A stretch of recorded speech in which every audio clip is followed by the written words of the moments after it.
Hello students, कैसे हैं आप सब। Very special good evening to all of you. I hope आप लोग अच्छे होंगे।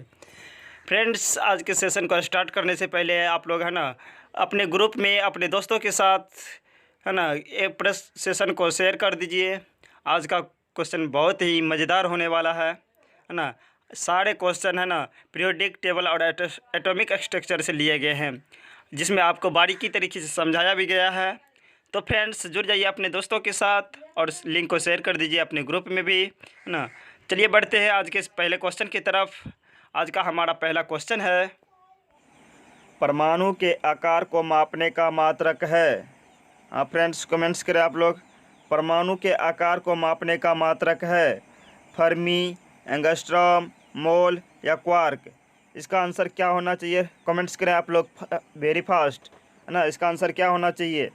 परमाणु के आकार को मापने का मात्रक है फर्मी, एंगस्ट्रॉम, मोल, क्वार्क। क्या होना चाहिए इसका आंसर? हाँ फ्रेंड्स, इसका जो राइट आंसर होगा वह है option number B. Option number B जो है आपका करेक्ट आंसर हो जाएगा, यानी एंगस्ट्रॉम। बात करें यानी ऑप्शन ए की, है ना, फर्मी का प्रयोग नाभिक के में व्यक्त किया जाता है। फर्मी को है ना नाभिक को फर्मी में व्यक्त किया जाता है। ऑप्शन नंबर ए में जो है फर्मी, नाभिक को फर्मी में व्यक्त किया जाता है। याद रखिएगा आप लोग, है ना। मोल किसे कहते हैं? पदार्थ की मात्रा, यानी ऑप्शन नंबर सी की बात कर रहे हैं, है ना। पदार्थ की मात्रा को किस में व्यक्त किया जाता है? तो मोल में व्यक्त किया जाता है। क्वार्क क्या है? देखिए फ्रेंड्स, क्वार्क क्या है? पदार्थ का लघुत्तम अंश जो है ना क्वार्क कहलाता है। याद रखिएगा, ऑप्शन नंबर डी में जो है क्वार्क, पदार्थ की लघुत्तम अंश जो है क्या कहलाता है? तो वह क्वार्क कहलाता है। चलिए बढ़ते हैं अगले प्रश्न की तरफ। अगला प्रश्न है, परमाणु के नाभिक को व्यक्त किया जाता है क्वार्क में व्यक्त किया जाता है, या एंगस्ट्रॉम में व्यक्त किया जाता है, या फर्मी में व्यक्त किया जाता है, या मोल में व्यक्त किया जाता है? क्या होना चाहिए इसका करेक्ट? हाँ फ्रेंड्स, इसका राइट आंसर दे आप लोग। परमाणु के नाभिक को व्यक्त किया जाता है। परमाणु के नाभिक को व्यक्त किया जाता है क्वार्क में, एंगस्ट्रॉम में, फर्मी में या मोल में। क्या होना चाहिए इसका आंसर? है ना, परमाणु के नाभिक को व्यक्त किया जाता है। हाँ फ्रेंड्स, इसका जो राइट आंसर होगा वह है फर्मी, है ना। परमाणु के नाभिक को किस में व्यक्त किया जाता है? फर्मी में व्यक्त किया जाता है, यानी ऑप्शन नंबर सी आपका करेक्ट आंसर हो जाएगा। अन्य ऑप्शन की बात करें, अन्य ऑप्शन को भी हम ना व्याख्या कर चुके हैं, है ना। अन्य ऑप्शन की बात कर चुके हैं हम लोग प्रश्न संख्या 1 में। चलिए बढ़ते हैं अगले प्रश्न की तरफ। अगला प्रश्न है, पॉजिट्रॉन की खोज किसने किया था? हाँ फ्रेंड्स, आपको आंसर देना है। पॉजिट्रॉन की खोज किसने किया था? आंसर दे आप लोग। पॉजिट्रॉन की खोज किसने किया था? एडरसन ने किया था, पॉली ने किया था, मैक्स प्लैंक ने किया था, या इनमें से किसी ने नहीं किया था? हाँ फ्रेंड्स, उत्तर दें आप लोग, है ना, कि पॉजिट्रॉन का खोज किसने किया था। तो इसका जो राइट आंसर होगा वह है एडरसन। एडरसन साहब ने क्या किया था? जो पॉजिट्रॉन का खोज किया था। याद रखिएगा आप लोग। अन्य ऑप्शन की बात कर रहे हैं, पॉली साहब ने न्यूट्रॉनों की खोज किया था। न्यूट्रॉनों की खोज किया था। न्यूट्रॉनों की खोज किसने किया था? तो पॉली साहब ने किया था। न्यूट्रिनो, याद रखिएगा आप लोग। न्यूट्रिनो का खोज किसने किया था? तो पॉली साहब ने किया था। याद रखिएगा आप लोग। बात कर लेते हैं मैक्स प्लैंक की, है ना। Option number C, Max Planck का एक कांस्टेंट होता है, जो उसका जो कांस्टेंट होता है वह इस प्रकार से होता है, 6.625 इंटू 10⁻⁻34। यह जो है किसका कांस्टेंट है? मैक्स प्लैंक का कांस्टेंट है। ये भी कई बार पूछ लिया जाता है, तो ये आप लोग याद रखिएगा। चलिए बढ़ते हैं अगले प्रश्न की तरफ। अगला प्रश्न है, जीवाश्मों की उम्र का पता लगाने के लिए किसका प्रयोग किया जाता है? हाँ फ्रेंड्स, जीवाश्म की उम्रों का, है ना, जीवाश्मों की उम्र का पता लगाने के लिए किसका प्रयोग किया जाता है? तो कार्बन 610 का किया जाता है, या सोडियम Na24 का किया जाता है, कोबाल्ट 660 का किया जाता है? इनमें से कोई नहीं। क्या होगा इसका आंसर? आप लोग कमेंट्स करें वेरी फास्ट। हाँ फ्रेंड्स, ना, जीवाश्म की उम्र का पता लगाने के लिए किसका प्रयोग किया जाता है? तो इसका जो राइट आंसर होगा वह है ऑप्शन नंबर ए, जो है आपका करेक्ट आंसर हो जाएगा, है ना। ऑप्शन नंबर ए जो है आपका करेक्ट आंसर हो जाएगा, जीवाश्मों की उम्र का पता लगाने के लिए किसका प्रयोग किया जाता है? कार्बन 14 का पता उपयोग किया जाता है। सोडियम Na24 का पता है ना किसके लिए किया जाता है? सोडियम के समस्थानिक का पता किसके लिए किया जाता है? कमेंट्स करें आप लोग ना, इसका क्या आंसर होना चाहिए? सोडियम के समस्थानिक का पता किसके लिए किया जाता है? यानी ऑप्शन नंबर बी की बात कर रहे हैं हम, है ना। इसका जो पता लगाने के लिए किया जाता है, सोडियम का जो समस्थानिक का प्रयोग किया जाता है वह है रक्त का थक्का का पता लगाने किया जाता है। हाँ फ्रेंड्स, आप लोग लिख लीजिएगा, रक्त का थक्का का पता लगाने के लिए किसका प्रयोग किया जाता है? वह सोडियम Na24 का किया जाता है। यानी कि ऑप्शन बात कर लेते हैं, ऑप्शन नंबर सी, है ना, कोबाल्ट CO60। इसका जो है ना कैंसर के उपचार में किया जाता है। कोबाल्ट के समस्थानिक का प्रयोग, है ना, कोबाल्ट CO60 का प्रयोग किस में किया जाता है? तो इसका जो प्रयोग किया जाता है कैंसर के उपचार में किया जाता है, याद रखिएगा आप लोग। चलिए बढ़ते हैं अगले प्रश्न की तरफ। अगला प्रश्न है, फास्फोरस के समस्थानिक P32 का प्रयोग किस रूप में होता है? हाँ फ्रेंड्स, आप लोगों को करेक्ट आंसर देना है कि फास्फोरस के समस्थानिक P32 का प्रयोग किस में होता है? क्या इसका प्रयोग पृथ्वी की उम्र के आकलन में किया जाता है, या रक्त का थक्का का पता लगाने में किया जाता है, या ब्लड कैंसर के रूप में के उपचार में किया जाता है, या कैंसर के रोगी के उपचार में किया जाता है? क्या होगा इसका आंसर? कमेंट्स करें आप लोग ना। फास्फोरस के समस्थानिक का प्रयोग किस रूप में होता है? कमेंट्स करें आप लोग वेरी फास्ट। क्या होना चाहिए इसका आंसर? हाँ फ्रेंड्स, इसका जो राइट आंसर होगा ऑप्शन नंबर सी जो है आपका करेक्ट आंसर हो जाएगा। ब्लड कैंसर के रूप में किया जाता है। फास्फोरस P32 का है ना प्रयोग किया जाता है, वह ब्लड कैंसर के रूप में किया जाता है। यानी ऑप्शन नंबर सी जो है आपका करेक्ट आंसर हो जाएगा, है ना। रक्त पृथ्वी के उम्र का आकलन में किसका प्रयोग किया जाता है? फ्रेंड्स आप लोग बताइएगा, पृथ्वी की उम्र का आकलन में किसका प्रयोग किया जाता है? आप लोग कमेंट्स के बॉक्स में लिखिएगा, क्योंकि पिछले वीडियो में आप लोगों को बताया जा चुका है पृथ्वी की उम्र के आकलन में किसका प्रयोग किया जाता है। बात कर लेते हैं रक्त का थक्का का पता लगाने में। अभी तुरंत बताएं, रक्त का थक्का का पता लगाने में किसका प्रयोग किया जाता है? उसके बाद बात कर लेते हैं कैंसर रोगी के उपचार में, है ना। कैंसर रोगी के उपचार में किसका प्रयोग किया जाता है?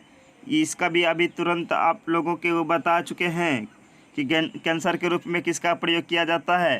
तो इसका प्रयोग किया जाता है कोबाल्ट का, याद रखिएगा आप लोग, है ना।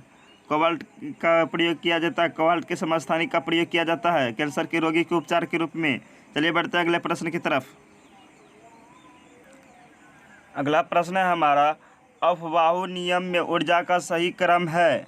हाँ फ्रेंड्स, पूछा गया है अफवाहु नियम में ऊर्जा का सही क्रम है।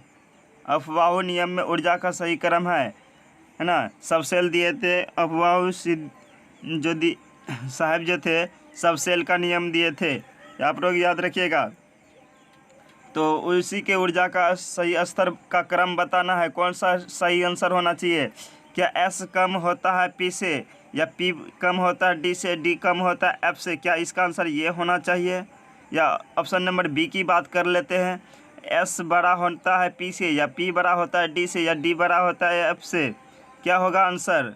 ना S बड़ा होता है P से, P बड़ा होता है D से, D बड़ा होता है F से? क्या होगा इसका आंसर? कमेंट्स करें आप लोग, है ना। ऑप्शन नंबर की बी। ऑप्शन नंबर सी की बात कर लेते हैं, F बड़ा होता है D से, D बड़ा होता है P से, P बड़ा होता है F से, ये P बड़ा होता है S से। क्या होगा इसका आंसर? ऑप्शन नंबर डी की बात कर लेते हैं, S बड़ा होता है P से, P बड़ा होता है F से, F बड़ा होता है D से, है ना। ASPDF क्या है फ्रेंड्स? या तो है सब सेल है, आप लोग को पता होगा, जिसका सिद्धांत ना अफवाहु ने दिया था। इसका जो राइट आंसर देने की कोशिश करें, इसका जो राइट आंसर होगा option number A. Option number A जो है आपका करेक्ट आंसर होगा फ्रेंड्स, है ना। S बड़ा होता है P से, हाँ फ्रेंड्स, S बड़ा होता है P से, P बड़ा होता है D से, है ना, D बड़ा होता है F से। याद रखिएगा, ये सब क्या है? सब सेल है। अफवाहु साहब ने इसका सिद्धांत दिया था, S बड़ा होता है P से, यानी P बड़ा होता है D से, D बड़ा होता है F से। यानी कि जैसे जैसे हम S में कक्षा में प्रवेश करेंगे, या P कक्षा में प्रवेश करेंगे, या D कक्षा में प्रवेश करेंगे, तो ऊर्जा हमारा क्या होगा? बढ़ते जाएगा। ऑप्शन नंबर सी जो है ना सेम दिख रहा है, देखिए, है ना। यानी कि पूछा गया आरोही क्रम, तो आरोही क्रम ये सही है ना। ऑप्शन यानी कि आरोही क्रम में सी भी सही है और ए भी सही है। तो आप लोग याद रखिएगा, एस बड़ा होता है पी से, है ना, एस बड़ा होता है पी से, पी बड़ा होता है डी से, डी बड़ा होता है एफ से, है ना। आरोही क्रम यानी बढ़ते क्रम में पूछा गया है, तो याद रखिएगा आप लोग। चलिए बढ़ते अगले प्रश्न की तरफ। हमारा अगला प्रश्न है, नाभिक के कक्षाओं की दूरी पर ऊर्जा का स्तर है।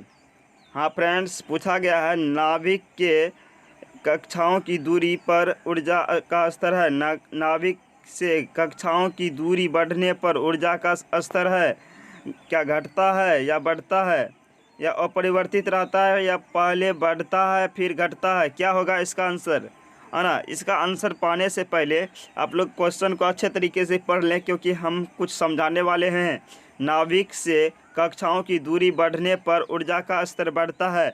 चलिए हम लोग है ना इसे एटॉमिक स्ट्रक्चर से पढ़ ले, इस पहले समझने की कोशिश करते हैं।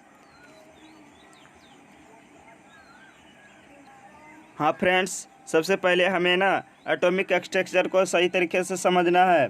देखिए यहाँ जो है आपके सामने एटॉमिक स्ट्रक्चर का, है ना, एक चित्र दिखाई दे रहा होगा। इसमें जो सारा व्याख्या ऑलरेडी क्या हुआ है। तो देखिए पहले क्या होता है कि ये जो है आपका हो गया,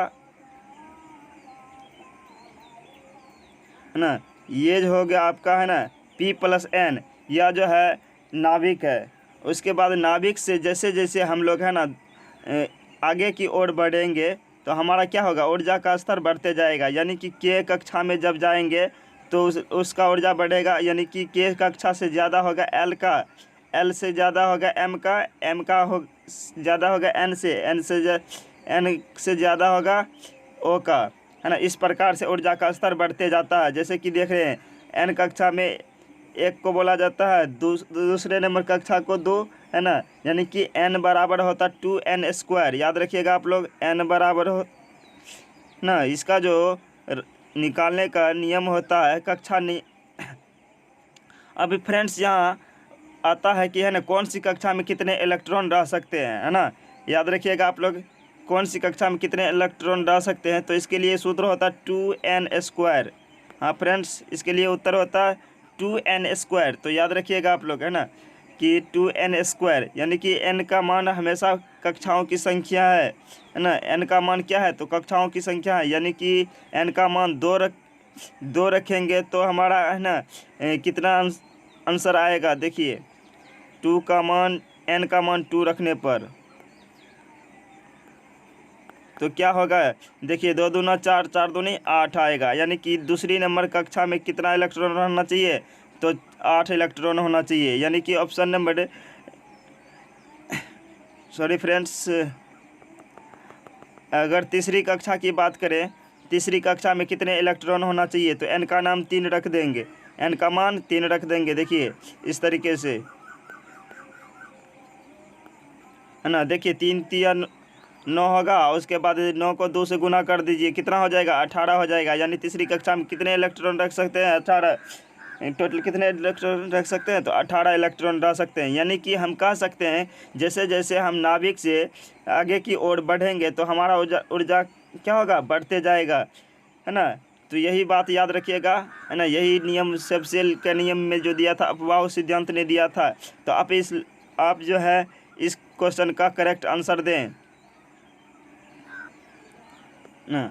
अब इस प्रश्न का उत्तर दें आप लोग। नाभिक से कक्षाओं की दूरी बढ़ने पर ऊर्जा का स्तर, है ना, घटते है, बढ़ता है और परिवर्तित रहता है, या पहले घटता है या बढ़ता है?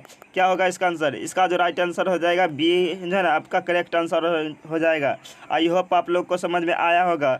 जैसे जैसे हम लोग, है ना, नाभिक से दूर चलते जाएंगे, कक्षाओं की संख्या बढ़ती जाएगी, है ना, कक्षाओं का मान बढ़ता जाएगा। तो चलिए बढ़ते अगले प्रश्न की तरफ। हाँ फ्रेंड्स, किसी किसी को, है ना, इलेक्ट्रॉनिक विन्यास निकालने में दिक्कत होते हैं। हाँ फ्रेंड्स, किसी किसी को इलेक्ट्रॉनिक विन्यास निकालने में दिक्कत होते हैं। तो आज हम आप लोगों को इलेक्ट्रॉनिक विन्यास निकालने के लिए सिखाएंगे। तो याद रखिएगा आप लोग, है ना, पहली कक्षा को के बोला जाता है। हाँ फ्रेंड्स, पहली कक्षा को के बोला जाता है ना। दूसरी कक्षा को L बोला जाता है, तीसरी कक्षा को M ना, और चौथी कक्षा को N बोला जाता है। इसी तरीके से है ना बढ़ते जाता है। तो पहली कक्षा में कितने इलेक्ट्रॉन रह सकते हैं? तो 2 इलेक्ट्रॉन रह सकते हैं, है ना। तीसरी कक्षा में कितना? तो 8 इलेक्ट्रॉन रह सकते हैं, है ना। ये बात याद रखिएगा आप लोग, है ना। तीसरी कक्षा में कितने रह सकते हैं? तो 18 रह सकते हैं। उसके बाद कितना रह सकते हैं N कक्षा में? तो यह रह सकते हैं 32। ये ऊर्जा स्तर निकालने के लिए आप लोगों को सिखा चुके हैं 2n² से, है ना।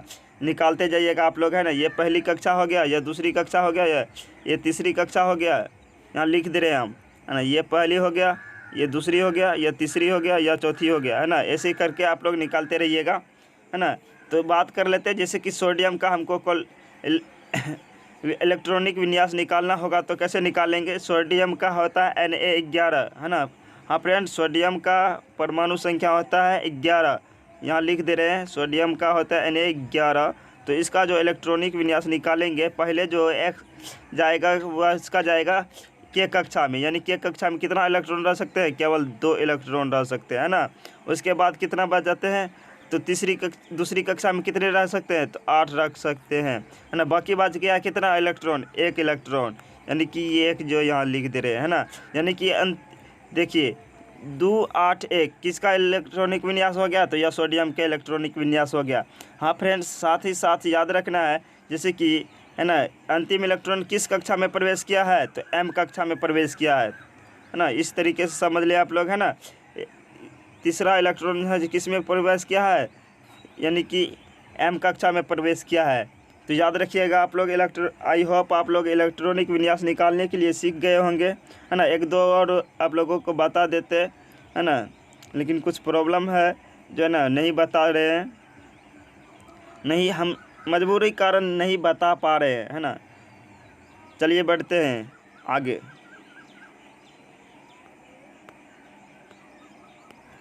फ्रेंड्स, हमने आप लोगों के लिए नोट के लिए, है ना, कुछ महत्वपूर्ण कुछ लिख के लाए हैं। तो आप लोग नोट कर लीजिएगा अपने कॉपी में, या नहीं भी कीजिएगा तो ये आप लोगों को PDF के रूप में, है ना, टेलीग्राम ग्रुप में आपको मिल जाएगा। तो लेकिन ये 100% अभी आपको समझना ज़रूरी है, तभी आगे का क्वेश्चन बन पाएगा आप लोग। आई होप आप लोग, है ना, कॉपी कलम लेकर बैठे होंगे और समझने की अच्छे तरीके से कोशिश करेंगे। तो आप लोग, है ना, याद रखिएगा कि याद रखना है कि कक्षाओं की संख्या बराबर होती है आवर्त संख्या। पॉइंट नंबर 1 आप लोग नोट कीजिएगा, कक्षाओं की संख्या बराबर होती है आवर्त संख्या। 100% ये, है ना, आप लोग याद रखिएगा। हम आपको प्रूफ करके दिखाएंगे। कक्षाओं की संख्या बराबर होती है ना, आवर्त संख्या। यानी कि बात कर लेते हैं, जैसे के कक्षा में बताए थे आपको, है ना, K L M और N के बारे में बताए थे, है ना। ये पहला नंबर हो गया, ये दूसरा नंबर हो गया, ये तीसरा नंबर हो गया, ये चौथा नंबर हो गया। हाँ फ्रेंड्स, याद रखिएगा। तो बात कर लेते हैं, यानी कि किसी का इलेक्ट्रॉनिक विन्यास निकाल के दिखाते हैं, है ना। जैसे मान लिया जाए लिथियम की निकाल के दिखाते हैं, तो उसका जो इलेक्ट्रॉनिक विन्यास होगा लिथियम Li3, तो 3 नंबर होता है, तो 2 होगा, 1 होगा। यानी कि कक्षाओं की संख्या ये क्या है? देखिए, कक्षाओं की संख्या बराबर होती है आवर्त संख्या। यानी कि जो हमारा जो अंतिम इलेक्ट्रॉन गया है किस कक्षा में गया है? दूसरा नंबर कक्षा में गया है। अंतिम इलेक्ट्रॉन किस कक्षा में गया है? तो दूसरी नंबर कक्षा में गया है। यानी कि आवर्त सारणी में जो इसका स्थान होगा तो दूसरा नंबर कक्षा में हो, आवर्त संख्या दूसरा में इसका स्थान होगा। याद रखिएगा, है ना। कक्षाओं की संख्या बराबर होती है आवर्त संख्या।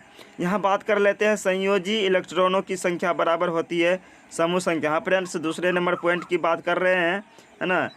संयोजी इलेक्ट्रॉनों की संख्या बराबर होती है समूह संख्या। यानी कि यहाँ देखिए, संयोजी इलेक्ट्रॉनों की संख्या कितनी है? 1 है। यानी कि यह इस कौन सी समूह का तत्व है? तो समूह संख्या 1 की तत्व है ना।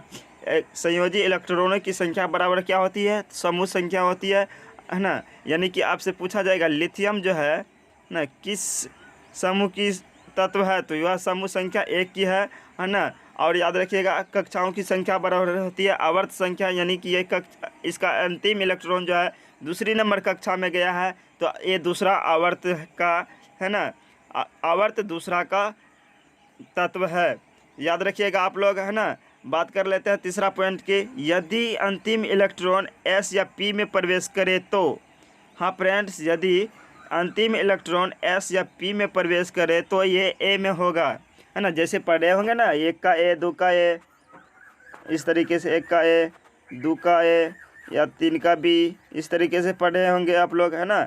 इसी वही बताया गया है, यदि अंतिम इलेक्ट्रॉन एस या पी में प्रवेश करे, एस या पी सब सेल में प्रवेश करे तो यह जो है समूह संख्या ए में माना जाएगा, है ना। यदि चौथा नंबर पॉइंट है, यदि अंतिम इलेक्ट्रॉन डी या एफ में प्रवेश करे। हाँ फ्रेंड्स, यदि अंतिम इलेक्ट्रॉन डी या एफ में प्रवेश करे तो इसे समूह संख्या बी में माना जाएगा, है ना, याद रखिएगा। तो पाँचवा नंबर पॉइंट है, यदि आवर्त सारणी में, है ना।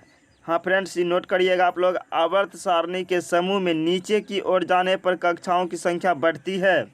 आवर्त सारणी में समूह के नीचे की ओर जाने पर क्या होती है, तो हमारी कक्षाओं की संख्या बढ़ती है। जैसे जैसे हम लोग नीचे की ओर जाएंगे क्या होंगे, कक्षाओं की संख्या बढ़ेंगे, है ना।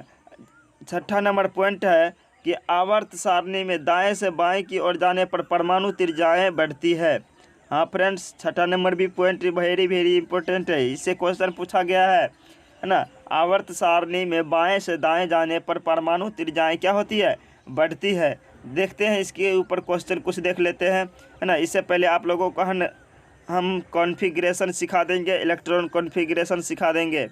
देख लेते हैं किस प्रकार से आप लोग, है ना, इलेक्ट्रॉन कॉन्फ़िगरेशन निकाल सकते हैं। अभी आप देख रहे होंगे, है ना, अफवाहों ने दिया था सब सेल के बारे में, आप लोगों को पता होगा। एक होता सेल, दूसरा होता है सब सेल, ना। यानी कि एक होता कक्षा, एक होता उपकक्षा, यानी कि SPDF। हाँ फ्रेंड्स, है ना, SPDF।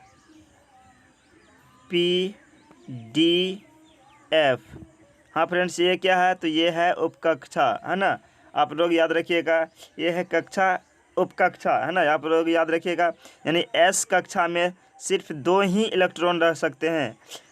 S सेल, सब सेल में कितना इलेक्ट्रॉन रह सकते हैं, सिर्फ 2 इलेक्ट्रॉन रह सकते हैं। इसमें 4 का अंतर होता है, याद रखिएगा, पहले भी बता चुके हैं आप लोगों को, है ना। यानी कि P कक्षा में कितना होगा, तो 4 का अंतर होगा, तो P में 6 होना चाहिए। D में कितना होना चाहिए, 4 का अंतर होगा तो कितना होना चाहिए, आप लोग बताइए, है ना, कितना होना चाहिए, इसमें 10 होना चाहिए। हाँ फ्रेंड्स, इसमें 10 होना चाहिए। F कक्षा में कितना होना चाहिए, इसमें 14 इलेक्ट्रॉन होना चाहिए। याद रखिएगा आप लोग, ये बहुत ही इंपॉर्टेंट है। तो अगर आप लोगों को किसी भी तत्वों का निकालने के लिए कहें तो निकाल लीजिएगा इसके अनुसार से, है ना। जैसे कि हम कुछ है ना, इलेक्ट्रॉन कॉन्फ़िगरेशन कुछ समझा देते हैं। जैसे कि यहाँ तो बनाया हुआ है ना, इस तरीके से देख सकते हैं, यहाँ बनाया हुआ है ना। पहला है S, ना, 2S 2P 3S 3P, है ना।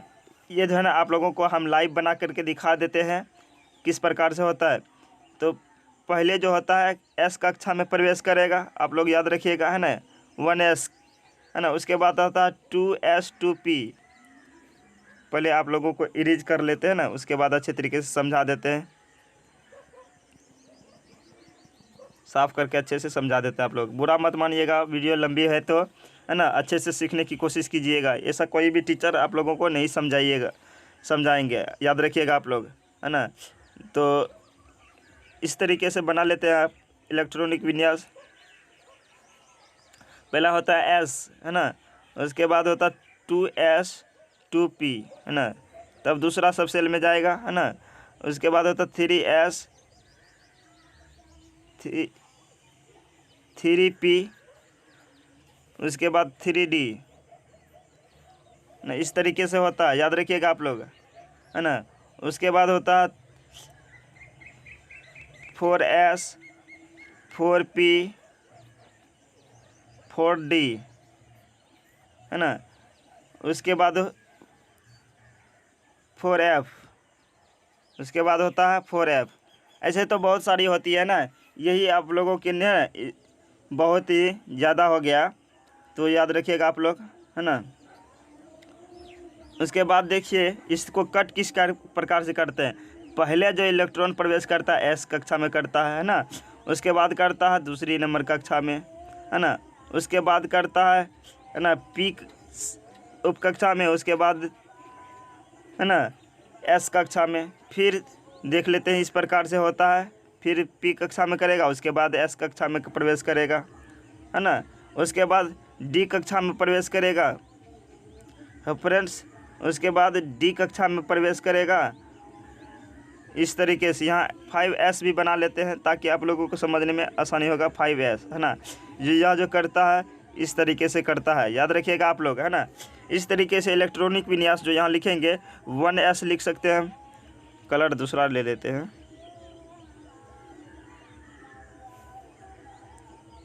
चलिए हम ये कलर ले लेते हैं, ब्लू कलर ना। देखिएगा आप लोग, है ना, पहले जो जाएगा एस कक्षा में जाएगा, है ना। उसके बाद पी कक्षा में दूसरा एस में जाएगा, है ना। उसके बाद 2P में जाएगा। उसके बाद किस में जाएगा, 3S में जाएगा ना। उसके बाद किस में जाएगा, 3P में जाएगा ना। उसके बाद किस में जाएगा, 3P के बाद 3D में जाएगा। हाँ फ्रेंड्स, किस में जाएगा, तो 3D में जाएगा।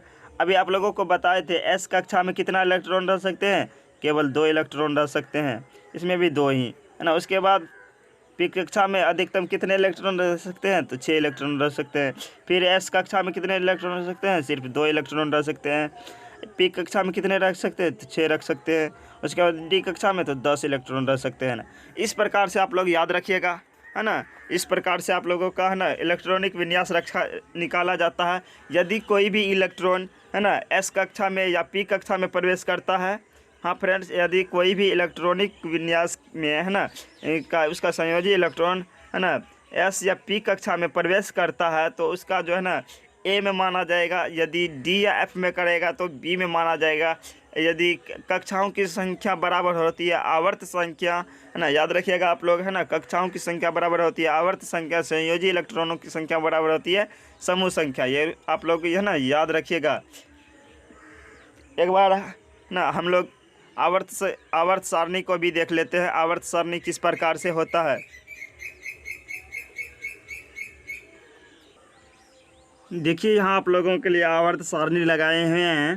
तो याद रखिएगा आवर्त सारणी में, हाँ फ्रेंड्स, आवर्त सारणी में परमाणु त्रिज्याएं कब बढ़ती है, याद रखिएगा। आवर्त सारणी में परमाणु त्रिज्याएं कब बढ़ती है, जब हम लोग, है ना, दाएं से बाएं की ओर जाएंगे, है ना। हाँ फ्रेंड्स, इस प्रकार से जब हम दाएं से, है ना, बाएं की ओर जाएंगे, दूसरा कलर ले लेते हैं तब आप लोगों को अच्छे से दिखाई देंगे, है ना।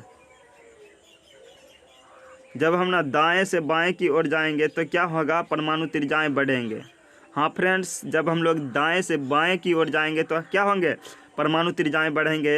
यानी कि कैल्शियम का परमाणु त्रिज्या, है ना, ज़्यादा होगा पोटेशियम के, है ना। पोटेशियम का परमाणु त्रिज्या ज़्यादा होगा कैल्शियम का परमाणु त्रिज्या ज़्यादा होगा किससे, स्कैंडियम से। टाइटेनियम का ज़्यादा होगा ना। इस तरीके से जैसे जैसे हम लोग इधर से इधर की ओर जाते जाएंगे, यानी कि दाएं से बाएं की ओर जाते जाएंगे, है ना, क्या होगा, परमाणु त्रिज्याएं बढ़ती जाएगी। यानी कि ऊपर से जब नीचे की ओर आएंगे, इस तरीके से जब हम ऊपर से नीचे की ओर आएंगे तो क्या होगा, कक्षाओं की संख्या बढ़ेंगे। याद रखिएगा आप लोग, है ना। जैसे जैसे ऊपर से नीचे की ओर आएंगे तो क्या होगा, हमारी कक्षाओं की संख्या बढ़ेंगे। लेकिन दाएं से बाएं की ओर जाने पर क्या होंगे, परमाणु त्रिज्या बढ़ाएंगे, है ना। जैसे जैसे हम लोग दाएं से बाएं की ओर जाएंगे क्या होगा, परमाणु त्रिज्या बढ़ेगी। लेकिन ऊपर से नीचे के आने पर क्या होंगे, कक्षाओं की संख्या बढ़ेंगे। याद रखिएगा, है ना, कक्षाओं की संख्या क्या होंगे, बढ़ेंगे। याद रखिएगा आप लोग, है ना। इस पर भी क्वेश्चन पूछा जाता है। आई होप आप लोगों को जितने भी, है ना, नोट्स बताए होंगे आप लोग, है ना, नोट किए होंगे और आप लोगों को याद भी होगा। इसके ऊपर कुछ प्रश्न उत्तर को देख लेते हैं, है ना, जो कि परीक्षाओं में बार बार पूछ लिया जाता है। तो चलते हैं प्रश्न की तरफ।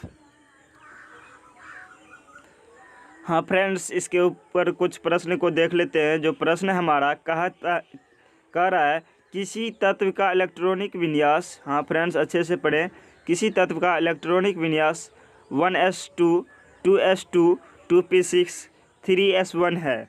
आवर्त सारणी में इसका स्थान है, हाँ फ्रेंड्स बताना है इसका सवाल। आवर्त सारणी में इसका स्थान कहाँ होगा, आवर्त 3 समूह 1 में होना चाहिए, या आवर्त 3 समूह 2 में होना चाहिए, आवर्त 5 समूह 2 में होना चाहिए, आवर्त 7 है ना, समूह एक में होना चाहिए। देखिए फ्रेंड्स, ऐसे प्रश्नों को निकालने के लिए सबसे पहले हमको क्या करना होगा, है ना, इसको देखना होगा कि यह तत्व कौन सा है ना। कहता है कि 1s2 2s2 2p6 है ना 3s1। सबसे पहले है ना इसका कुल इलेक्ट्रॉन कितना है तो देख लेते हैं। 2 2 4 6 4 10 1 11 है, यानी कि सोडियम Na11 होता है। या तो यह तत्व कौन सा हो सकता है, सोडियम हो सकता है। हाँ फ्रेंड्स, यह कौन सा तत्व है तो यह तत्व है सोडियम। उसके बाद देख लेते हैं कि ना सोडियम का इलेक्ट्रॉनिक विन्यास किस प्रकार से होता है, तो यहाँ हम कक्षा लिख लेते हैं, है ना, KLMN, है ना, इस तरीके से लिख लेते हैं। उसके बाद देख लेते हैं ना कि देखिए इसमें सिर्फ 2 ही इलेक्ट्रॉन रह सकते हैं, इसमें 8, इसमें 18, इसमें कितना 32 इलेक्ट्रॉन रह सकते हैं। हाँ फ्रेंड्स, अगर सोडियम में कितना होता है, सोडियम Na11 होता है ना, सोडियम Na11 होता है, तो इसका इलेक्ट्रॉनिक विन्यास कुछ इस प्रकार से बनेंगे, है ना। इसमें 2, इसमें कितना आएगा 8 आएगा, इसमें 1 आएगा।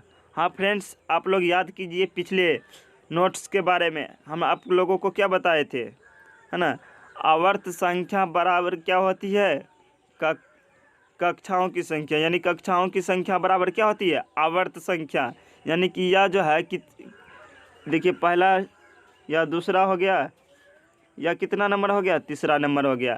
तो यह यानी कि सोडियम का अंतिम इलेक्ट्रॉन किस कक्षा में प्रवेश कर रहा है, तो तीसरा नंबर कक्षाओं में प्रवेश कर रहा है। यानी कि आवर्त में जो इसका स्थान होना चाहिए, है ना, तो कमा होना चाहिए, तो तीसरा स्थान होना चाहिए। और बताए थे फ्रेंड्स, है ना, अंतिम इलेक्ट्रॉनों की संख्या, संयोजी इलेक्ट्रॉनों की संख्या बराबर होती है समूह संख्या। संयोजी इलेक्ट्रॉनों की संख्या बराबर क्या होती है, समूह संख्या। यानी कि संयोजी इलेक्ट्रॉन कितना है, इसका 1 है, यानी कि समूह संख्या कितना में होना चाहिए, 1 में होना चाहिए। यानी कि आवर्त 3, है ना, आवर्त 3 समूह संख्या 1। यहाँ देख लेते हैं इस कौन से ऑप्शन इसका मैच कर रहा है ना। देखिए आवर्त 3 समूह 1 ऑप्शन नंबर 1 से मैच कर रहा है, तो ये जो है आपका करेक्ट आंसर हो जाएगा, है ना। अब ऑप्शन नंबर ए जो है आपका करेक्ट आंसर हो जाएगा, बाकी बात ऑप्शन गलत है ना। याद रखिएगा आप लोग, है ना, इस तरीके से याद रखिएगा, आपसे भी कोई प्रश्न गलती नहीं होंगे। चलिए बढ़ते हैं अगले प्रश्न की तरफ। हाँ फ्रेंड्स, आप लोगों के प्रैक्टिस के लिए 3 या 4 क्वेश्चन ऐसे ही सेलेक्ट किए हैं, है ना, क्योंकि यह जो है कंपटीशन के दृष्टि से बहुत ही इम्पोर्टेंट क्वेश्चन है, तो आप लोग याद रखिएगा, है ना। तो अगला प्रश्न पूछा गया हमारा, किसी तत्व का इलेक्ट्रॉनिक विन्यास 2s2 2s2 3p6 3s2 3p1 है ना। देखिए फिर से 2s2 2s2 2p6 3s2 3p1 है, तो है ना इस आवर्त सारणी में इसका स्थान है। हाँ फ्रेंड्स, ऐसे प्रश्नों को, है ना, का आंसर निकालने के लिए आप लोगों को सिखा चुके हैं। आप लोग आंसर दीजिएगा। सबसे पहले क्या देखना है ना, यह कौन सा तत्व है, इसका इलेक्ट्रॉनिक विन्यास, इसका है ना कुल इलेक्ट्रॉन कितना है, तो गिनती कर लेते हैं। देखिए 2 2 4 6 4 10 हो गया, 10 2 12 1 13 हो गया। यानी कि 13 किसका होता है, एल्युमिनियम का होता है, एल्युमिनियम Al13, है ना। एल्युमिनियम का कितना होता है, Al13 होता है, याद रखिएगा आप लोग, है ना, एल्युमिनियम का Al13 होता है। उसके बाद कक्षाओं की संख्या लिख लेते हैं, है ना, KLMN, ना, यह जो है पहला हो गया, या दूसरा हो गया, या तीसरा हो गया, या चौथा हो गया, है ना। तो K कक्षा में 2 इलेक्ट्रॉन, L कक्षा में 8 इलेक्ट्रॉन, M कक्षा में 18, N कक्षा में 32 इलेक्ट्रॉन। हाँ फ्रेंड्स, है ना, तो इसका जो इलेक्ट्रॉनिक विन्यास किस प्रकार से निकलेगा वो निकाल लेते हैं पहले। एल्युमिनियम का 2 8, बाकी बात कितना बचा 3। तो देखिए इसका जो अंतिम इलेक्ट्रॉन कितने नंबर कक्षा में जा रहा है, तीसरे नंबर कक्षा में जा रहा है। यानी कि बताए थे ना, आवर्त संयोजी इलेक्ट्रॉनों की संख्या बराबर क्या होती है, समूह संख्या, कक्षाओं की संख्या बराबर होती है आवर्त संख्या, है ना। आप लोगों को बता चुके हैं कि कक्षाओं की संख्या बराबर क्या होती है, आवर्त संख्या। संयोजी इलेक्ट्रॉनों की संख्या बराबर क्या होती है, समूह संख्या होती है ना, आप लोगों को पता होगा। तो देखिए यह कितने नंबर कक्षा में प्रवेश कर रहा है, यानी कि तीसरे नंबर कक्षा में इसका, है ना, अंतिम इलेक्ट्रॉन जो है तीसरे नंबर कक्षा में प्रवेश कर रहा है। तो यानी कि आवर्त सारणी में इसका स्थान होगा तीसरे नंबर आवर्त में। और संयोजी इलेक्ट्रॉन कितना है 3, यानी कि इसका समूह संख्या क्या होना चाहिए, 3 होना चाहिए। तो देख लेते हैं क्या पहले ऑप्शन से मैच कर रहा है, नहीं कर रहा है ना, नहीं कर रहा है। ऑप्शन नंबर बी में देख लेते हैं, आवर्त 3 समूह संख्या 3, बिल्कुल मैच कर रहा है, यानी कि ऑप्शन नंबर बी जो है आपका करेक्ट आंसर हो जाएगा। ये दोनों क्या होगा, रॉन्ग हो जाएगा, ये तीनों क्या हो जाएंगे, रॉन्ग हो जाएंगे, यानी ऑप्शन नंबर बी जो है आपका करेक्ट आंसर हो जाएगा। चलिए देखते हैं अगले प्रश्न को। आई होप आप लोगों को समझ में आया होगा। अगला प्रश्न है, इलेक्ट्रॉनिक विन्यास 1s2 2s2 2p6 है ना 3s2 जो विन्यास वाला तत्व है ना, या फिर से देख लेते हैं, 1s2 2s2 2p6 है ना 3s2 इलेक्ट्रॉनिक विन्यास वाला तत्व है। एक धातु है, एक अधातु है, एक अक्रियशील गैस है, या एक उपधातु है। क्या होगा इसका आंसर, आप लोग कमेंट्स करें। हाँ फ्रेंड्स, ऐसे क्वेश्चन अगर जब भी रहे आप लोगों को है ना, सबसे पहले क्या करना है, इसका है ना इलेक्ट्रॉनों की संख्या को पता करना है। हाँ फ्रेंड्स, क्या करना है, सबसे पहले इलेक्ट्रॉनों की संख्या को पता करना है। देखिए इसमें कितना इलेक्ट्रॉन है, 2 2 4 6 4 10 2 12, यानी कि 12 किसका इलेक्ट्रॉनिक 12 इलेक्ट्रॉन किस परमाणु में होते हैं, आप लोग बताइए, है ना। मैग्नीशियम में होता है, किस में होता है, मैग्नीशियम में, Mg, मैग्नीशियम Mg 12 होता है। देखिए 2 2 4 6 4 10 10 2 12, मैग्नीशियम Mg 12 होता है ना। इसी तरीके से याद रखिएगा, मैग्नीशियम Mg 12 होगा है ना, तो सबसे पहले है ना यह जो होगा एक धातु होगा, है ना, क्या होगा, एक धातु होगा, क्योंकि है ना मैग्नीशियम किस कक्षा में आता है, आवर्त सारणी संख्या कितना में आएगा, आप लोग बताइए। आवर्त में इसका स्थान कहाँ पर होगा, आप लोगों को पता है। तो इसके निकालने के लिए सबसे पहले क्या करना होगा, हम लोगों को इसका इलेक्ट्रॉनिक विन्यास निकालना पड़ेगा। हाँ फ्रेंड्स, सबसे पहले क्या करना पड़ेगा, इसका इलेक्ट्रॉनिक विन्यास निकालना पड़ेगा KLM के थ्रू, है ना, तब जा कर के हमको पता चलेगा। Sorry friends. हाँ फ्रेंड्स, इलेक्ट्रॉनिक विन्यास को सही तरीके से देख लेते हैं। तो मैग्नीशियम का किस प्रकार से होगा, तो देखिए पहले कक्षा में 2 इलेक्ट्रॉन, तीसरी कक्षा में 8 इलेक्ट्रॉन, बाकी बात कितना बचा, 2, यानी कि यह कितने नंबर कक्षा में गया, तीसरी नंबर कक्षा में गया, यानी कि आवर्त सारणी में इसका किस कम्मा नंबर स्थान होगा, तीसरा नंबर आवर्त होगा, है ना। यानी कि आवर्त में आप लोगों को पता होगा ना, जैसे ना कि पहला आवर्त में समूह संख्या दूसरा हो, है ना, तो इसमें जो है क्या होगा कि ये एक धातु होगा, है ना। ये पहले और दूसरी कक्षा में किसको रखा गया है, धातु तत्वों को रखा गया है आवर्त सारणी में, आप लोगों को याद होगा। चलिए सॉरी फ्रेंड्स, आज के वीडियो में इतना ही। आई होप आपको सारी है ना नोट्स के साथ है ना प्रोवाइड कर दिया जाएगा। आई होप आप लोगों को अच्छे तरीके से आज का क्लास समझ में आया होगा। यह था पार्ट 1, है ना, आवर्त सारणी और पीरियोडिक टेबल और इलेक्ट्रॉन स्ट्रक्चर यानी कि एटॉमिक स्ट्रक्चर का यह पार्ट 1 वीडियो है ना। प्रैक्टिस के साथ मिलेंगे अगले वीडियो में, तब तक के लिए बाय बाय, टेक केयर। आप लोग है ना प्रैक्टिस खुद से कीजिएगा, है ना। Bye bye, take care, good night to all of you.